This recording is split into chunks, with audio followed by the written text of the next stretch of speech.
भगवान श्री कृष्ण की नगरी द्वारिका कैसे डूब गई? द्वारिका नगरी को किसने श्राप दिया था? द्वारिका नगरी के जिंदा सबूत मिले हैं और आज के समय में यह नगरी कहां पर मौजूद है?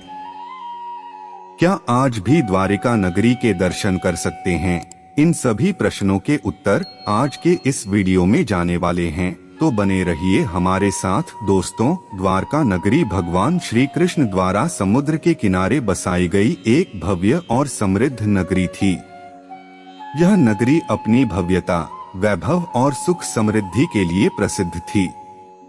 कहा जाता है कि द्वारका नगरी भगवान श्री कृष्ण के द्वारका प्रस्थान के कुछ समय बाद ही समुद्र में डूब गई थी। इस घटना के पीछे कई कारण बताए जाते हैं, जिनमें से कुछ प्रमुख हैं। नंबर 1, ऋषियों का श्राप। जी हाँ, एक कथा के अनुसार द्वारका के ऋषियों ने वासुदेव, श्री कृष्ण के पिता, को श्राप दिया था कि उनकी नगरी समुद्र में डूब जाएगी। ऐसा इसलिए हुआ क्योंकि वासुदेव ने ऋषियों का अपमान किया था। नंबर 2, समुद्र देवता का प्रकोप। एक कथा के अनुसार समुद्र देवता वरुण द्वारका नगरी के वैभव और भव्यता से ईर्ष्यालु थे। उन्होंने अपनी शक्ति का उपयोग करके नगरी को समुद्र में डुबो दिया। नंबर 3, कर्मफल का सिद्धांत। श्रीमद् भगवद गीता के अनुसार कर्मफल का सिद्धांत इस घटना पर भी लागू होता है। द्वारका वासियों ने अनेक पाप किए थे, जिसके फलस्वरूप उन्हें अपनी नगरी का विनाश देखना पड़ा। द्वारका नगरी के डूबने से भगवान श्री कृष्ण और उनके भक्तों को गहरा दुख हुआ।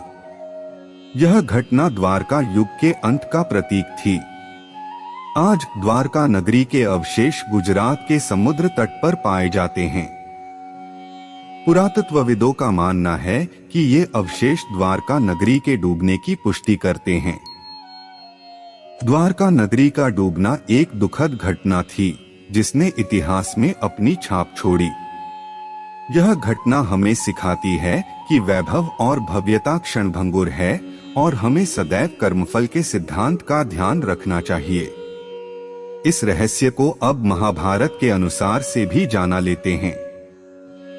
महाभारत के 23वें और 34वें श्लोक के अनुसार जिस दिन कृष्ण 125 वर्षों के बाद आध्यात्मिक दुनिया में शामिल होने के लिए पृथ्वी छोड़ गए थे, उसी दिन शहर अरब सागर में डूब गया था और यही वह समय था जब कली युग की शुरुआत हुई थी। यह गुजरात के काठियावाड़ क्षेत्र में अरब सागर के द्वीप पर स्थित है। इस नगरी का धार्मिक, पौराणिक एवं ऐतिहासिक महत्व है। ऐसी मान्यता है कि मथुरा छोड़ने के बाद अपने परिजनों एवं यादव वंश की रक्षा हेतु भगवान श्री कृष्ण ने भाई बलराम तथा यादववंशियों के साथ मिलकर द्वारकापुरी का निर्माण विश्वकर्मा से करवाया था। पुरातत्व SR राव के अनुसार जलमग्न द्वारका स्थल के पुरातात्विक साक्ष्य 1500 ईसा पूर्व के आसपास एक शहर के अस्तित्व की पुष्टि करते हैं। पनडुब्बी के जरिए गुजरात सरकार का पर्यटन विभाग द्वारका नगरी के दर्शन कराएगा। पनडुब्बी लोगों को अरब सागर में 300 फीट नीचे लेकर जाएगी और द्वारका नगरी के अवशेषों को दिखाएगी। जब यह शहर कौशथली के नाम से जाना जाता था, तब मथुरा से स्थानांतरित होकर आए यादवों ने यहां अपना राज्य स्थापित किया था। इसी अवधि के दौरान शहर का पुनर्निर्माण हुआ और इसका नाम द्वारका रखा गया। इसे द्वारका नगरी के नाम से जाना जाता है।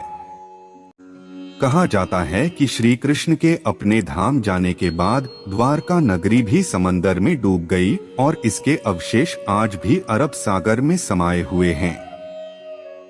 कहा जाता है कि इस नगरी में कई द्वार थे और इसीलिए इसका नाम द्वारका रखा गया था। कहा जाता है कि जब महाभारत के युद्ध में पांडवों की जीत हुई और कौरव खत्म हो गए, तब गांधारी ने श्री कृष्ण को महाभारत का दोषी ठहराते हुए श्राप दिया कि उनके कुल का नाश हो जाएगा और यही श्राप द्वारका डूबने की वजह बनी। भगवान श्री कृष्ण की द्वारका नगरी के दर्शन अब पनडुब्बी में कर सकते हैं। सो दोस्तों, आज के लिए बस इतना ही। ऐसे ही हेल्पफुल वीडियो पाने के लिए लाइक और फॉलो जरूर करें। जय श्री कृष्ण।